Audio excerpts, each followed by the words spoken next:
안녕하십니까. 사길자 회장의 원리에 관한 말씀 간정. 2000년부터 왕권 복귀 섭리가 시작되다. 아버님께서는 1998년 6월 13일에 4대 성인과 30명의 살인마에게 축복을 해 주셨습니다. 이 축복에는 어떤 뜻을 갖고 있느냐? 영계에 있는 최고의 성인들을 축복해 주심과 동시에 지옥의 밑창에 있는 살인마들, 극악한 스탈린 같은 사람들까지 축복해 주심으로써 이제는 천국과 지옥의 벽이 없어졌습니다. 아버님께서는 천국과 지옥의 벽이 없어져서 하나님께서는 천국만 계시는 것이 아니라 지옥까지도 마음대로 왔다 갔다 하실 수 있게 되었고 천국과 지옥을 평준화했다고 말씀하셨습니다. 아버님은 4대 성인을 축복시킨 것보다도 30명의 살인마를 축복시킨 것이 더 하나님의 한을 풀어드리고 해방시켜 드렸다고 하셨습니다. 하나님은 지옥을 다 없애는 것이 소원입니다. 지옥이 없어지고 사탄의 발판이 없어져야 사탄이 하나님께 돌아올 수 있답니다. 아버님은 1998년에 그런 축복을 해 주시면서 놀라운 말씀을 하셨습니다.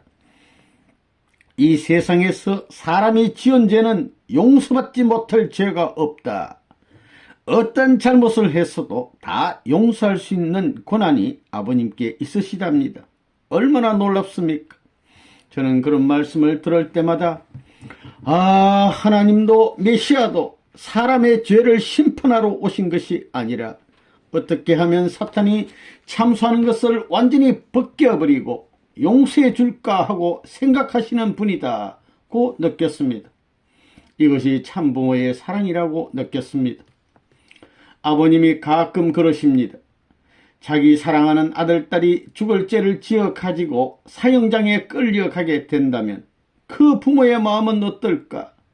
부모의 마음은 틀림없이 무슨 짓을 했으라도 내 아들을 살릴 수만 있다면 살리고 싶을 것이다. 이것이 부모의 마음이 아니겠느냐?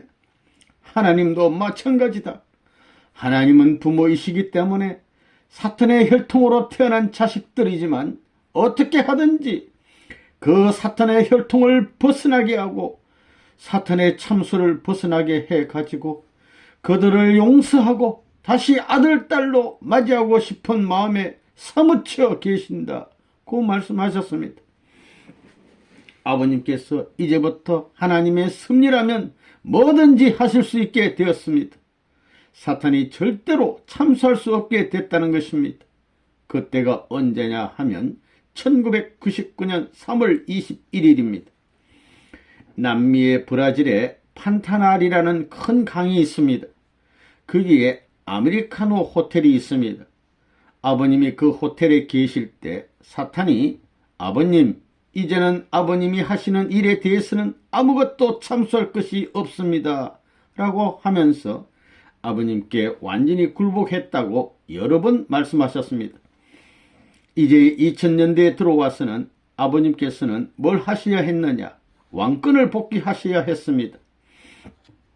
장자권을 복귀하고 부모권을 복귀한 후에는 왕권을 복귀해야 합니다. 아버님은 이 세 가지 복귀를 완성하는 것을 하나님주의, 천부주의라고 하셨습니다. 아담 헤아가 타락하지 않았으면 하나님주의와 천부주의가 저절로 이루어지는 것입니다. 아담 헤아가 하나님 앞에 장자의 자리에 서고 거기에서 자녀를 낳으면 부모가 되고 그 다음에 세계를 주관하게 되니 왕이 되는 것입니다. 그게 하나님주의, 천부주의의 완성이라고 하셨습니다. 아담과 헤아가 타락해서 왕권을 못 이루었으니 아버님 당대에서 이걸 또 이루어 나가셔야 되는 것입니다. 그래서 왕권 복귀를 해야 하는데 왕권 복귀라는 말만 가지고 왕권 복귀가 되지 않습니다. 실제로 하나님을 땅에 모시고 하나님의 왕권으로 치리하고 주관하는 세계를 만들어야 합니다. 그러려니 채가 없으신 하나님을 대신해서 우리 참 부모님을 만왕의 왕으로 모셔야 합니다. 그리고 우리가 또 작은 왕이 되어야 합니다. 우리가 소메시아가 되어야 합니다. 왕권 복귀는 누구나 다 동참해야 됩니다. 그래서 아버님이 2001년에 뭘 하셨습니까? 하나님 왕권 수립 즉위식, 왕권 즉위식을 하셨습니다. 2001년 1월 13일. 이게 얼마나 중요한지 모릅니다. 지금 우리가 억만세를 부를 때는 언제나 첫 번째 제목이 하나님 왕권 수립 승리 억만세입니다. 우리가 왜 이 제목을 부르느냐? 2001년에 그 하나님 왕권 수립 즉위식이 있기 전에는 하나님의 지상에서의 권한이 하나님의 권한이 아니고 마치 문교부 장관과 같은 장관이 대통령이나 왕을 대리하는 정도였는데, 하나님 왕권 수립 즉위식을 승리했다는 것은 뭐냐 하면 하나님 자신이 직접 치리하신다는 것입니다. 2001년에 하나님 왕권 수립 즉위식을 하셨으니까 12년 후인 2013년 1월 13일에는 기어코 하나님의 뜻을 이루신다고 하셨습니다. 우리는 참부모님께서 하나님의 뜻을 이루실 때까지 살아서 참부모님을 모시고 다녀야 합니다. 이것이 너무나도 귀하고 너무나도 감사한 일입니다. 자랑스러우신 참 어머님. 아버님 살아생전에 축복받은 축복 가정들은 이제 세계를 순회해야 된답니다. 앞으로 전 세계 사람들이 몰려올 것인데, 아버님이 영계에 가신 다음에는 아버님으로부터 직접 축복받지 못하게 됩니다. 그렇게 되면 그들이 우리를 얼마나 부러워하는지 아버님이 살아 계실 때 받은 우리를 쫓아다닌답니다. 아버님으로부터 축복받은 사람들이 다 영계에 가고 하나의 축복 가정이 남아서 사람이 살지 않는 무인도에 숨어 산다면 거기에 줄을 선답니다. 그리고 당신은 참 부모님께 축복받았지요? 참 부모님은 어떤 분입니까? 참 부모님께 당신은 무엇을 배웠습니까? 라고 끊임없이 질문을 한답니다. 아버님은 너희가 내가 살아있을 때 축복받은 것이 얼마나 귀한지 아느냐는 말씀도 하십니다. 1945년부터 앞으로 2013년까지 아버님의 마지막 섭리가 이 모든 동치성과 더불어서 같이 돌아가고 있습니다. 아버님의 인생과는 하나도 부정적으로 보시거나 비관적으로 보시는 것이 아닙니다. 아버님은 어떤 경우에도 실망을 안 하십니다. 닥쳐오는 것은 무엇이든지 이야, 이건 희망이 있다. 이걸 통해서 내가 고생을 하면 또 한 곱이 넘어서 더 좋은 일이 있겠지 하며 긍정적으로 생각하십니다. 아버님은 이런 인생관을 갖고 계시기 때문에 오늘날까지 참아 나오셨습니다. 아버님은 섭리를 담당했던 사람들의 행적을 자세히 연구하시면서 어떻게 하면 내가 다시 그런 실패를 하지 않을 것인가? 어떻게 하면 내가 이끄는 통일교의 아들, 딸들은 그런 실패를 하지 않게 할 수 있을까 하고 생각하셨답니다. 그러니까 아버님은 알면 알수록 우리는 무조건 아버님께 순종할 수밖에 없습니다. 이 길을 알고 가려고 하면 못 가는 길입니다. 그래서 절대신앙, 절대사랑, 절대복종이 뭐냐 하면 모르고 가야 된다는 말입니다. 아담 헤아가 타락할 때 아차하는 순간에 타락했는데 그걸 몰랐다는 것입니다. 참부모님께 이끌려가는 복귀의 길도 알고는 못 간답니다. 그걸 또 미리 알려주면 사탄이가 참수한답니다. 에이, 그거 다 알려주면 나는 못하나 하고 말입니다. 그러니까 다 해놓고 나서 설명을 해야지 처음부터 가르쳐주면 사탄에게 참소를 당한답니다. 그러니까 우리는 몰라도 무조건 아버님을 쫓아가야 된다는 것입니다. 어머니에 대한 얘기를 드리겠습니다. 우리 어머님은 참 자랑스러운 분입니다. 저도 어머님을 처음 모실 때 어머님은 17살이셨고 저는 10년 위였습니다. 그런데도 어머님을 못 당하겠더라고요. 저는 세상 지식을 가지고 이렇습니다, 저렇습니다 하며 10마디를 합니다. 그러나 어머님이 딱 한마디만 말씀해도 저는 꼼짝 못하게 됩니다. 이때 저는 육신의 나이나 세상에서 배운 지식으로는 감히 어머님께 마주 설 수 없음을 깨달았습니다. 어머님은 정말 영적이십니다. 그걸 아버님도 귀하게 여기십니다. 아버님도 어머님께 세 가지 좋은 점이 있다고 하셨습니다. 첫째는 뭐냐 하면 어머님은 영적으로 정확하시고 밝으시다는 것입니다. 어떤 때 아버님이 이럴까 저럴까 하고 망설이시면 어머님이 아버지 이렇게 하면 되지 않아요? 하고 한마디 하시는 것입니다. 그러면 아버님은 저절로 맞다 그래 하시게 된답니다. 어머님의 그 한마디가 참 도움이 된답니다. 두 번째는 뭐냐 하면 순종을 잘 하시는 것입니다. 어머님은 아버님이 하시는 일에 대해서는 조금이라도 싫다는 말을 안 하실 정도로 순종하십니다. 그건 대모님의 신앙입니다.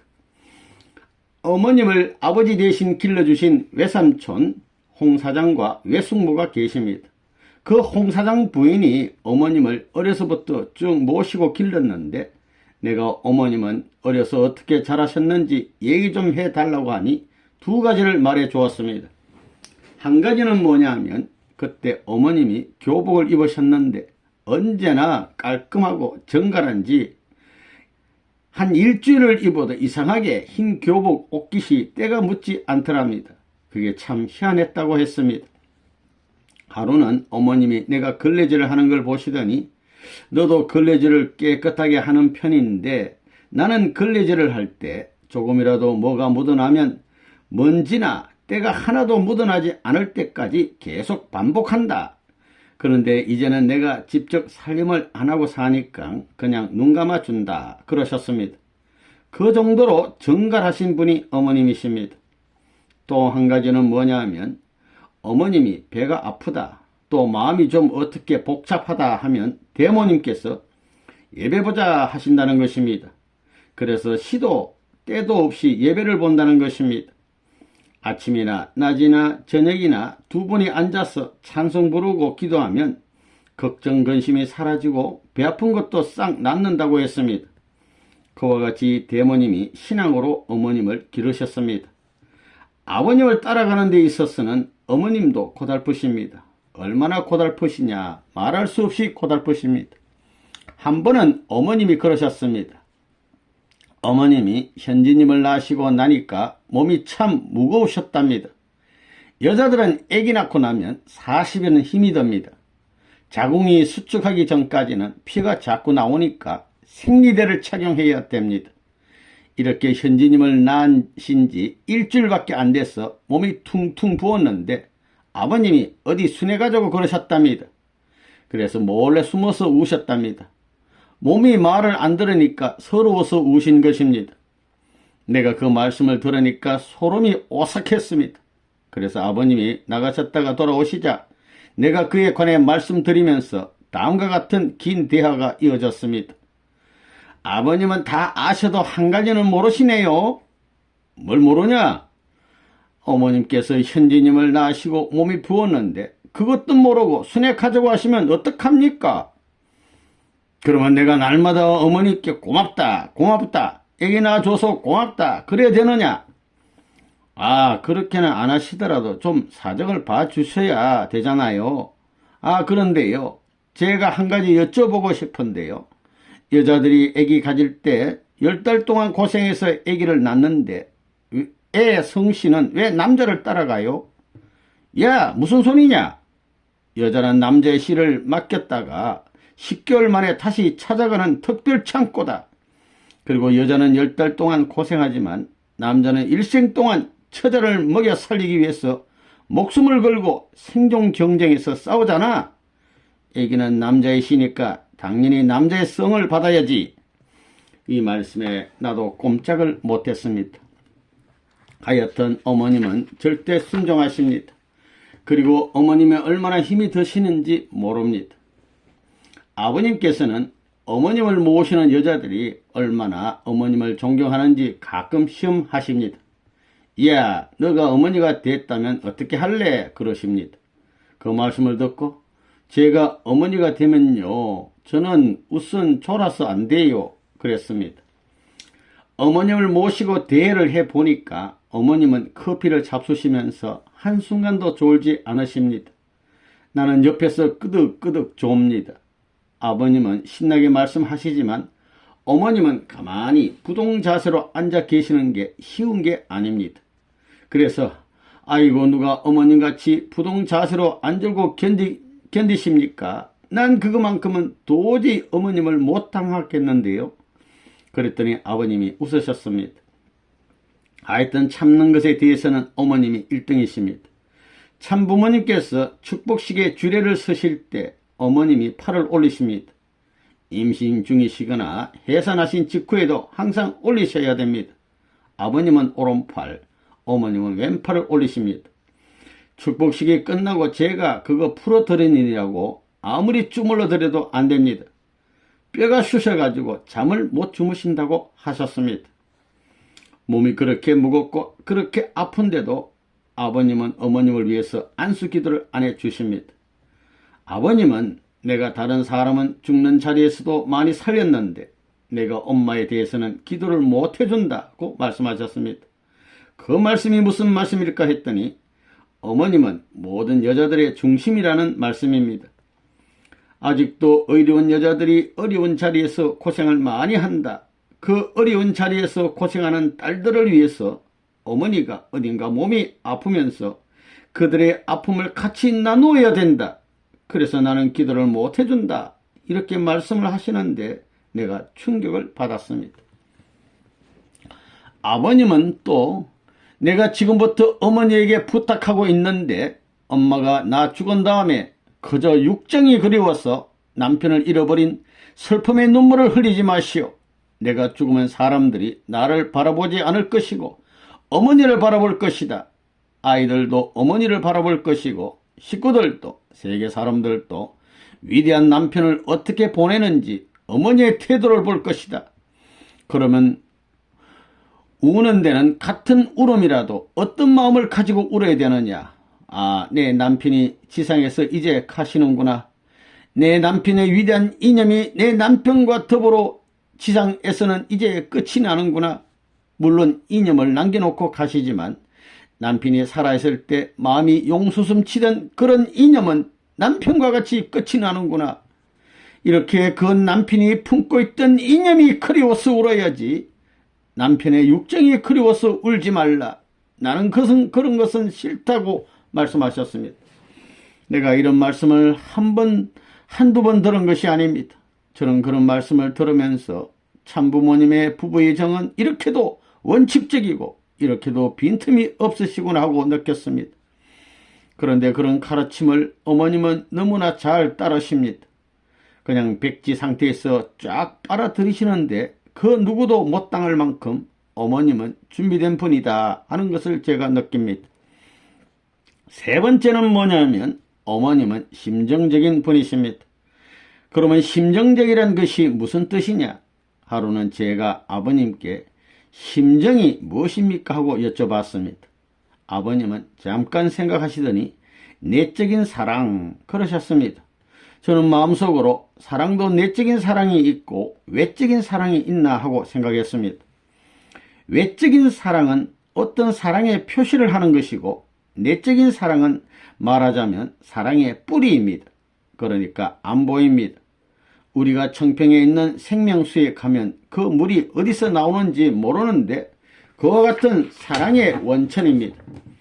어머님은 샘물이 끊임없이 솟아오르듯이 끊임없이 솟아오르는 심정의 소유자이십니다. 어머님은 소유관념이 없으십니다.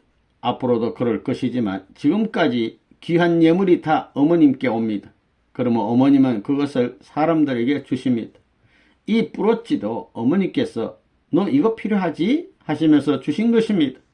나중에는 그 브로치에 알맞은 반지도 주시고 귀걸이도 주셨습니다. 그러니까 어머님은 무엇을 받으시면 이거 누구한테 필요할까? 누구한테 줄까? 이것부터 생각하신답니다.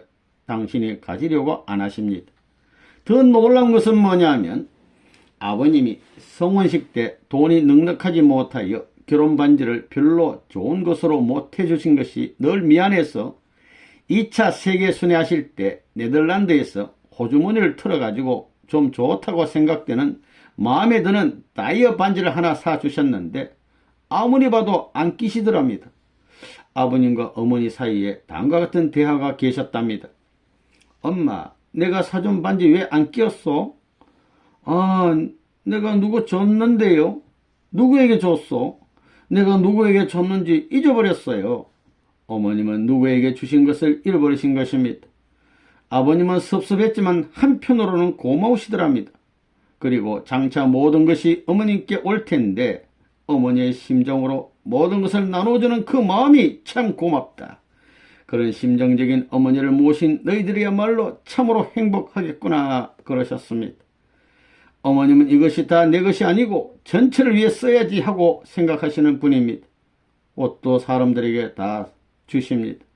그래서 나중에는 옷이 없으시다고 아버님께 나 옷 한 벌 사주세요 하고 부탁하십니다. 그럴 정도로 다 주고 싶어 하시는 어머님입니다. 우리 어머님은 그런 심정적인 분입니다. 그런 어머님을 모셨다는 것에 대해 우리는 감사해야 합니다. 여태까지 우리는 아버님은 참 위대한 분이시고 어머님은 어려서 성혼하셨기 때문에 아무것도 모르시는 줄 알았습니다. 사실 어머님과 성혼하시고 나서 처음에는 아버님께서 좀 답답하시더랍니다. 내가 이 사람을 어떻게 잘 기를까 하는 마음이 드셨답니다.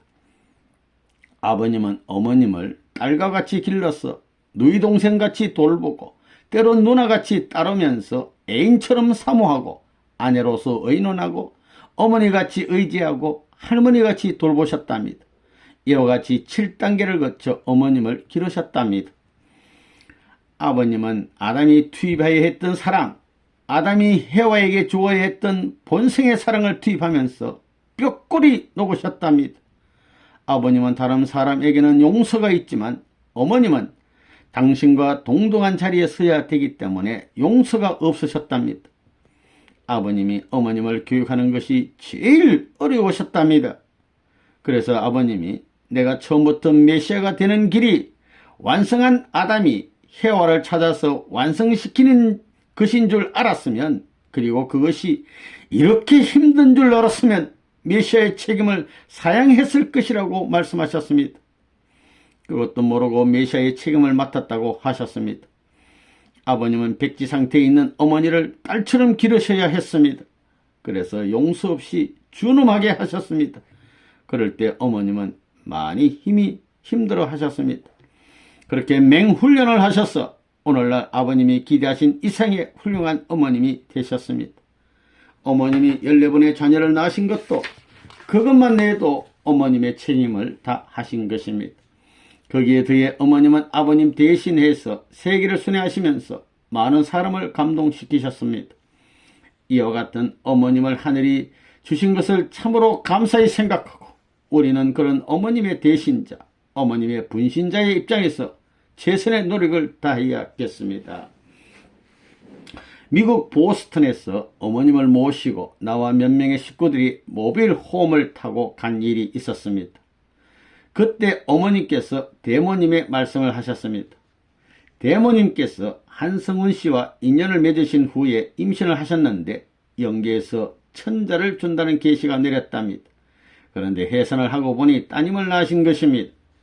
대모님은 늘 하늘이 왜 약속을 안 지키실까 하는 의문을 갖고 계셨는데 어머님이 걸어 다닐 나이가 되셨을 때 어떤 신령한 사람이 증거하러 왔다고 하면서 이 따님은 아들 10명 줘도 바꿀 수 없는 귀한 따님이십니다. 평생 발에 흙을 묻히지 않을 귀한 분입니다. 그런데 나이가 어려서 결혼하실 것이고 그 남편 되실 분은 나이가 많을 것입니다. 그분은 육지와 바다와 공중에서 나오는 재물을 가지고 세상에서 가장 큰 부자가 되실 것이며 이 세상을 품에 안고 온 천하를 통일하실 분입니다. 라고 했답니다. 우리 아버님. 그래서 어머님은 아버님께서 어떻게 하면 돈을 벌어서 뜻을 위해 쓸 수 있을까 하고 늘 생각하고 계신다고 말씀하셨습니다. 어머님께서 이런 말씀도 하시면서 대모님께서 어머님을 낳으시고 며칠 안 되어서 꿈에 한국 지도와 일본 지도가 보였답니다. 2차 세계대전 말기에 조선 사람들이 조상들에게 제사 지낼 때 쓰던 녹그릇을 일본 사람들이 다 빼앗아다가 각종 탄피를 만들려고 했는데 총알 껍데기, 포탄 껍데기, 탄피 만들려고 노크로 다 뺏어갔어요. 미처 만들어 쓰지도 못하고 폐전하여 일본 어느 지방에 쌓아두었답니다. 그런데 이 녹그릇들이 서로 포개져서 따각따각 소리를 내면서 바다 위를 구르면서 한국으로 건너와서 갓 태어나신 어머님이 누워 계시는 방 앞에 산더미처럼 쌓이는 것을 대모님이 꿈에 보셨다는 것입니다. 이 말씀을 하시면서 어머님은 일본 돈은 전부 내 돈이다 라고 말씀하셨습니다. 이것은 일본은 섭리적으로 어머니 나라이기에 참 어머님을 통해서 일본의 재물이 참 부모님, 우리 아버님 하나님께 돌아와서 하나님의 섭리에 쓰여진다는 것을 말씀하신 것입니다. 아주. 이어서 아버님의 미국 섭리, 참부모님의 생애노정에 나온 아버님의 미국 섭리에 대한 말씀을 소개해 드리겠습니다.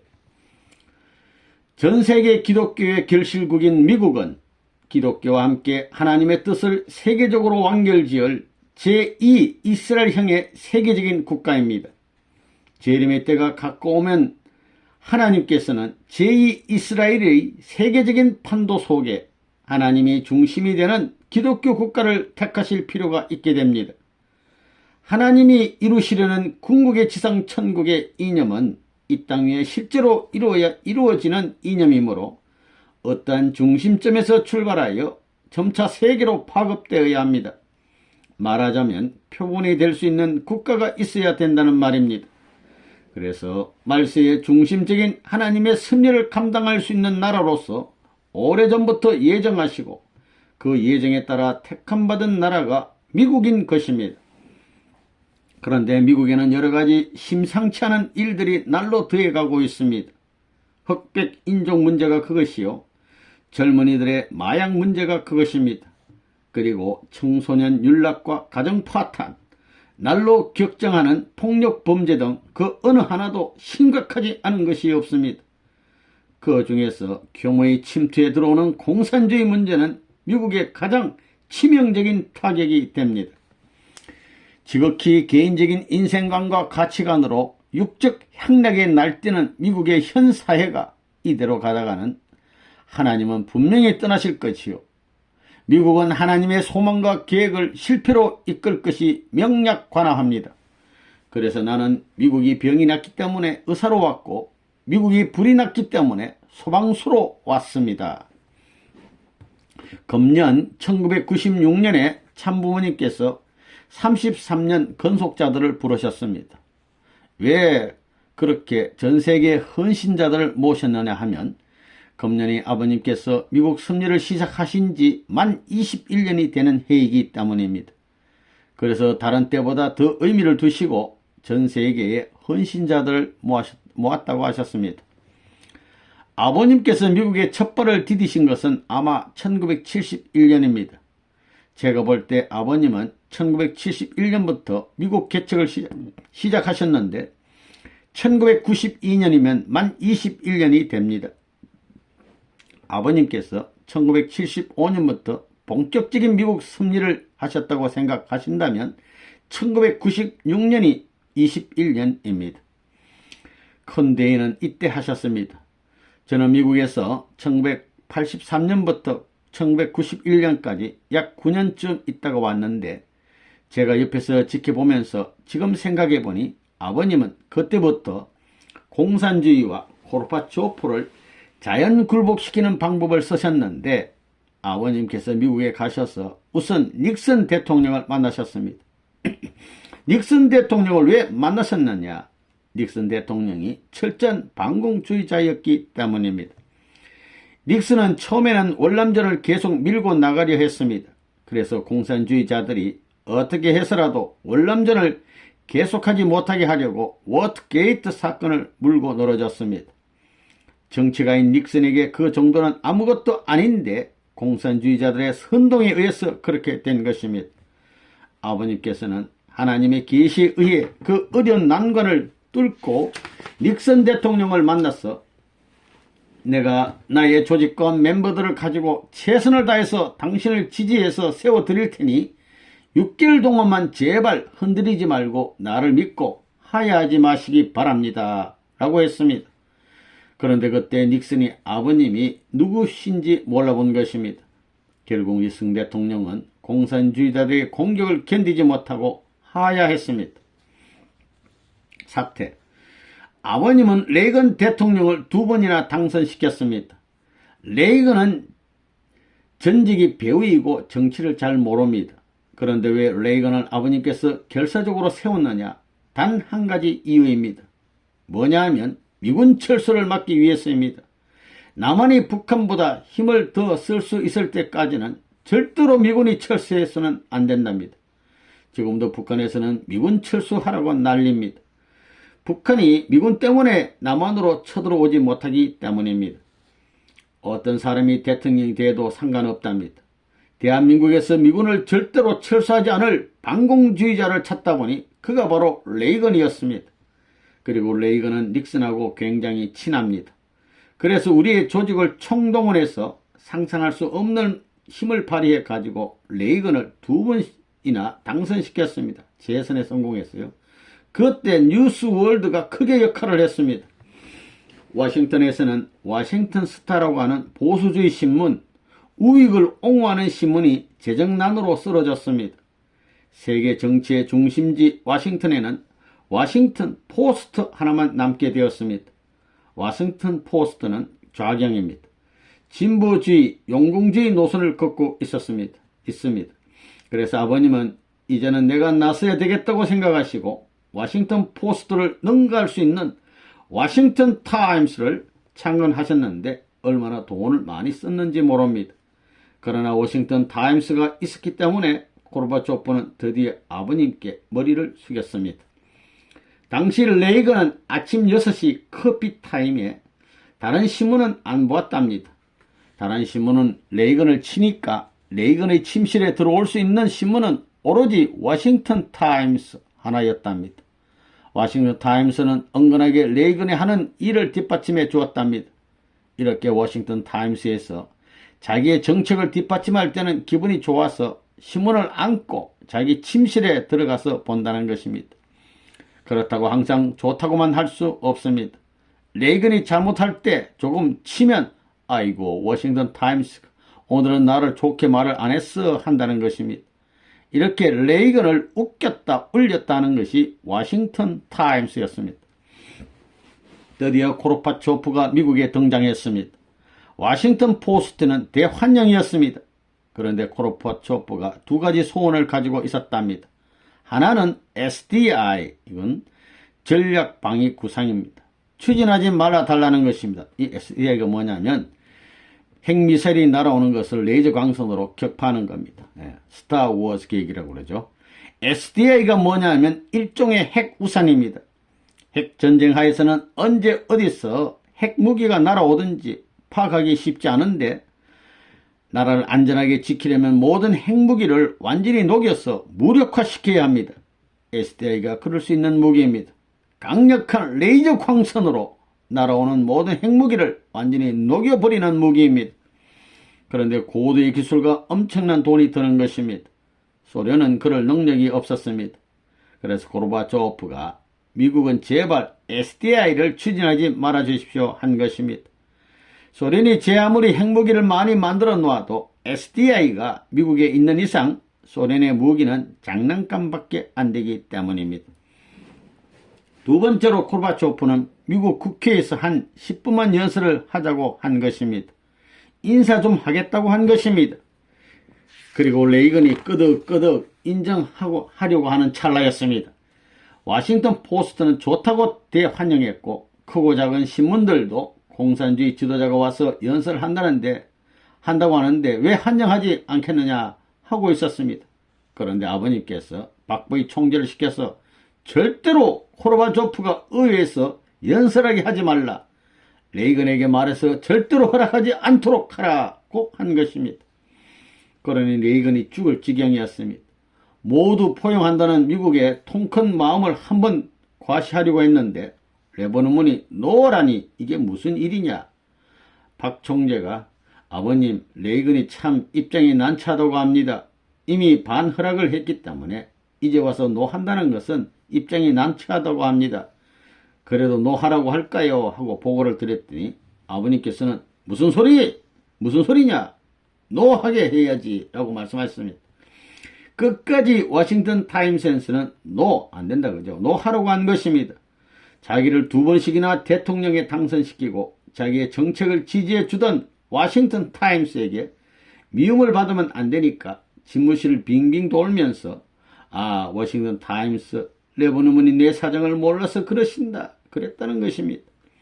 그리고 비서에게 또 한 번 물어봐라. 진짜 워싱턴 타임스에서 그렇게 하지 못하게 하느냐고 지시했다는 것입니다. 아버님은 끝까지 그 기회를 고르바초프에게 주지 말라고 말씀하셨습니다. 결정적인 순간에 고르바초프가 어떻게 됐습니까? 하고 물어봤는데 어쩔 수 없이 레이건은 노 해버렸습니다. 그러자 고르바초프가 펄펄 뛴 것입니다. 고르바초프는 몇 년 동안 준비해서 여기까지 왔는데 워싱턴 타임스 때문에 막히게 됐다 해서 화가 난 것입니다. 그 화풀이를 어디 가서 했느냐 하면 미국에 있는 소련 대사에게 했습니다.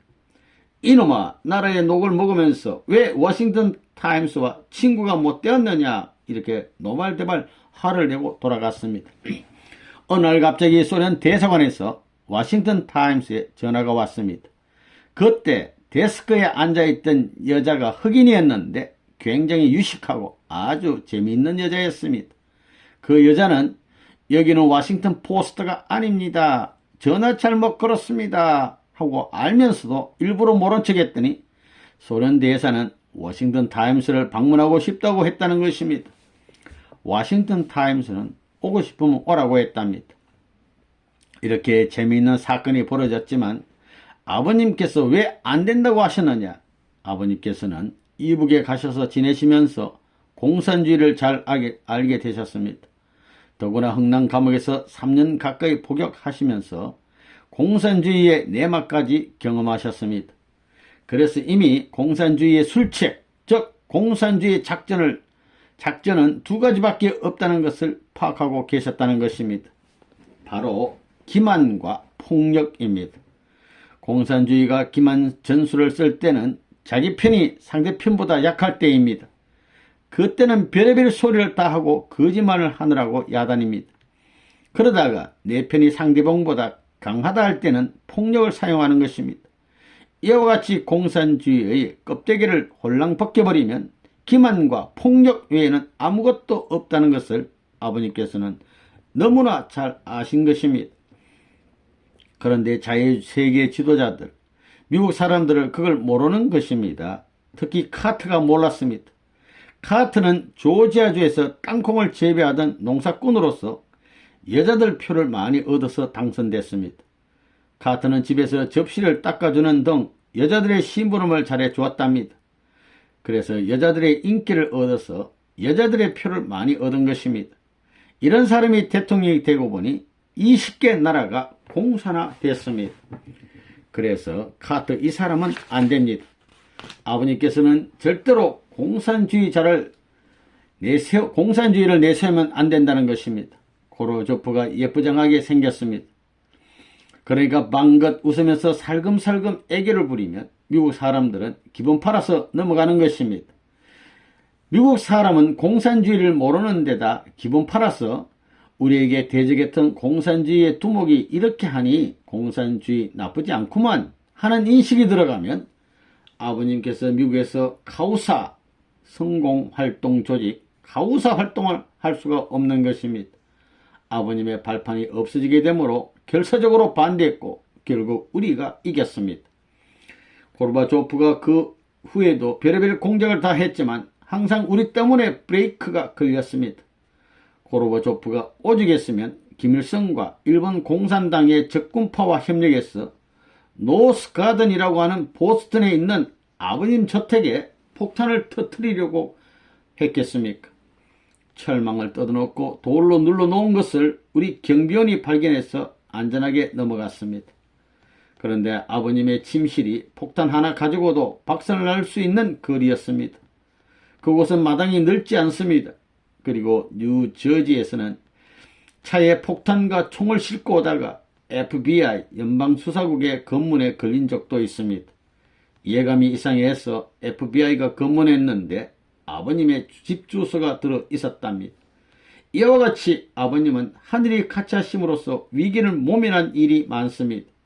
그렇게 아버님을 죽이려고 이를 악물고 부들부들 떨던 고르바초프가 레버넌문이 미국의 기반을 가지고 자기의 공작에 대하여 항상 배후에서 막고 계시다는 것을 알아가지고 기가 죽은 것입니다.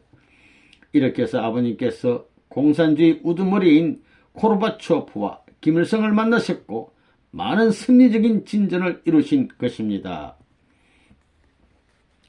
아버님의 기적은 실제적인 기적.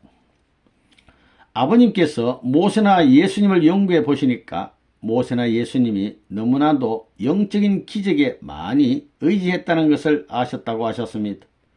모세는 많은 이적과 기사를 행하면서 이스라엘 민족을 이끌고 가나안으로 들어가려고 했지만 이스라엘 민족이 모세를 불신하고 원망할 때마다 사탄이 침범하여 하나님의 섭리를 이루지 못했습니다. 모세는 이스라엘 민족의 불신하는 모습을 볼 때마다 혈기를 참지 못해서 반석 이탈하는 돌이킬 수 없는 실수를 함으로써 모세와 그를 불신한 이스라엘 민족도 가나안 땅으로 들어가지 못하고 광야에서 죽었습니다. 그러나 끝까지 하나님을 믿은 여호수아와 갈렙을 중심한 2세들만 가나안에 들어갔습니다. 마찬가지로 예수님도 영적인 기적을 보여주다가 십자가에 돌아가셨다는 것입니다. 내가 몇 년 전에 왕중왕이라는 예수님에 관한 영화를 보았는데 예수님이 눈이 먼 자도 눈을 뜨게 하고 죽은 자도 일으키니까 주위에서 반대하는 유대인들이나 바리새인들이 질투를 했습니다. 그들은 저놈 빨리 죽여야 되겠다. 저놈 때문에 민심이 저쪽으로 쏠려가니 가지고 우리들에게 오지 않는다. 이렇게 생각하며 예수님의 기적을 일으키는 것에 대해서 많은 질투를 했습니다. 아버님은 모세나 예수님이 너무 영적인 기적에 의지함으로써 사탄이 침범해서 실패한 것을 알게 되셨답니다. 아버님께서도 한 번의 기도로 죽어가는 사람들을 살리신 일이 많습니다.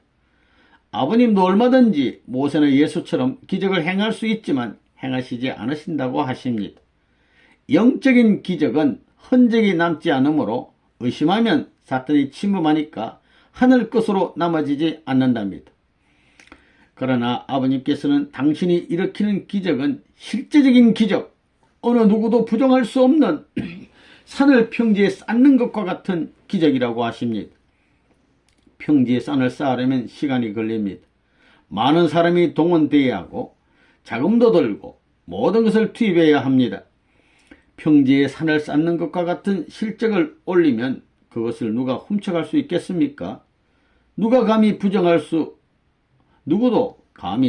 없습니다. 그리고 오고 가는 사람들이 모두 보게 됩니다. 지금까지 아버님께서 하신 일들이 모두 그런 기적 아닙니까? 16만상 한일 자매 결혼식을 하신 것도 그렇고 여러 번 하신 놀라운 축복 행사도 그렇습니다. 축복은 꿈같이 나타났다가 사라지는 것이 아닙니다. 축복을 거듭할수록 그 축복 가정들이 많은 자녀들을 낳아서 그들이 잘 자라고 있지 않습니까? 이러한 실제적인 기적을 일으키는 것이 아버님의 방법입니다. 그러나 아버님은 당신의 전공은 연계라고 하십니다. 아버님은 내가 소련에 가게 되면 연계를 가르쳐 주어야지 그러셨습니다. 초창기 때 많은 지성인들이 들어와서 말씀과 원리를 듣고 은혜를 많이 받았지만 많은 사람들이 불을 받고 방언을 하고 계시를 받는 등 영적인 역사와 은혜가 많았습니다. 그래서 혹독한 핍박을 극복할 수 있었습니다. 그리고 소련의 대학생들을 미국에 데려다가 원리 교육을 시킬 때 그들이 몰랐던 영계를 가르쳐 주었더니 그들이 영계에 대해 굉장히 관심을 보이고 좋아했습니다. 어떤 교수는 꿈에 할머니가 보이면 그날은 기분이 좋고 하는 일이 잘 되고 생각도 하지 않는 좋은 일이 생긴다고 말하기도 했습니다. 아버님께서도 사람들이 영계의 얘기에 대해 흥미를 느끼고 좋아하는 것은 그 얘기가 사실이기 때문에 본심이 끌리는 것이다 라고 말씀해 주셨습니다. 아버님께서는 우리 교회에서 어떤 행사나 모임이 있을 때 이상은 선생이 성환 후에 영계에서 보내온 영계 메시지를 읽어주라고 지시하셨습니다.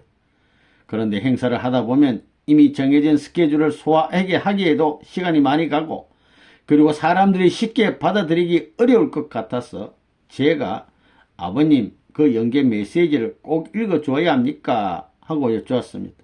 아버님께서는 그것이 맞거든, 본심이 그렇다고 느낀단 말이야. 그래서 그들이 당장에는 받아들이지 못하더라도 반드시 그들의 마음속에 남아있다고 하셨습니다. 영계는 영원한 세계이고 지상에 대해서는 마음의 세계요 주체의 세계로서 지상을 주관하고 있는 것입니다. 인간의 상식이나 이론 갖고는 터치할 수 없는 세계인 것입니다. 미국에서도 목사들을 교육할 때 아버님의 분부대로 영계 메시지를 읽어주었답니다. 미국 목사들은 영계 사실이 이해가 안 되어서 시무룩해가지고 하나 둘씩 교육장을 떠났답니다.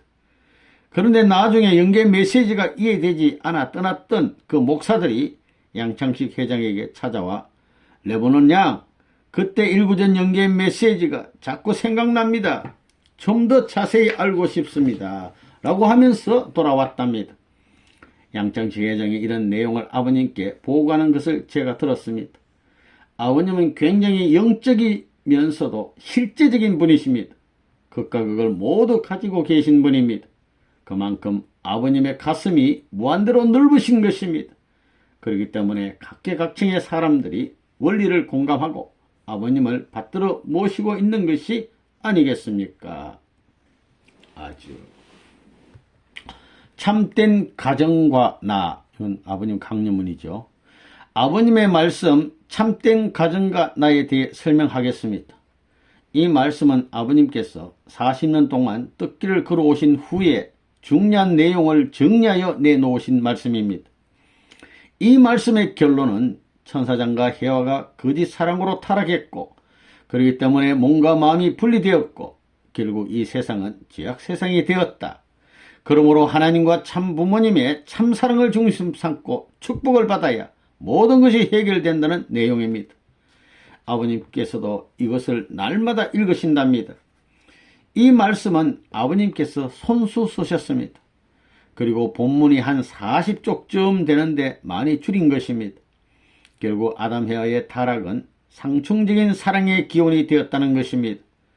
이것이 인류 역사를 어지럽혔고 모든 인간의 불행을 초래한 사건이 되었음을 확실히 아시고 여러분은 식구들이나 다른 사람들에게 잘 설명할 수 있어야 되겠습니다. 7쪽에 보면 양심의 본질이 나옵니다.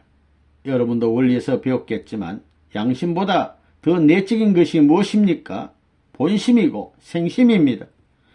아버님은 양심을 최고의 지위에 놓으시고 말씀을 하십니다. 양심은 하나님보다 앞서고 스승보다 앞서며 부모보다 앞선다고 하셨습니다. 그래서 제가 아버님께 질문했습니다. 여기에서 말하는 양심은 원리에서 말하는 양심과 다른 것 같습니다. 원리에서 보면 양심은 어떠한 시대 사조나 정책에 따라서 흔들리는 것으로 되어 있지 않습니까? 라고 했습니다. 아버님께서 금방 알아들으시고, 그래, 세상 사람들이 생심이나 본심을 알겠느냐? 그러니 양심이라고 해야지. 그러셨습니다. 알고 보면 참된 가정과 나는 타락론과 복귀원리, 창조원리를 두시고 하신 말씀입니다. 양심의 본질, 우리식으로 말하면 본심이나 생심을 두고 하신 말씀입니다. 8페이지의 중간쯤에 보면 하나님은 양심의 뿌리라는 말씀이 나옵니다. 여기서부터 6째 줄에 욕심과 욕망을 다 이룬다는 말씀이 있습니다.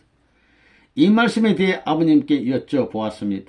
아버님, 우리가 흔히 욕심쟁이라고 하듯이 욕심은 나쁜 것입니까? 이렇게 여쭈었더니 아버님께서는 아니, 여기에서 말하는 욕심은 나쁜 것이 아니야. 자기의 바라는 마음을 가리키는 것이지. 그러셨습니다. 그러면 여기에서 말하는 욕망은 뭐예요? 하고 다시 여쭈었습니다. 아버님은 그것은 자기의 바라는 마음이 어떤 상대를 두고 이루어진 상태다. 즉 욕망은 상대를 의식하고 나온 말이다 라고 하셨습니다. 욕심이 이루어진다는 말은 조금 이상합니다. 사람들은 보통 욕심은 품는다고 하고 욕망은 이루어진다고 하지 않습니까?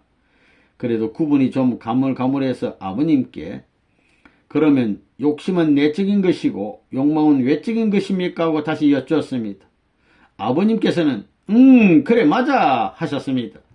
결론적으로 욕심은 인간 본연의 바라는 마음을 말하고 욕망은 내 바라는 마음이 어떤 상대를 두고 이루어진 상태를 말하는 것입니다. 그러므로 욕심과 욕망은 성상과 형상과의 관계와 마찬가지입니다.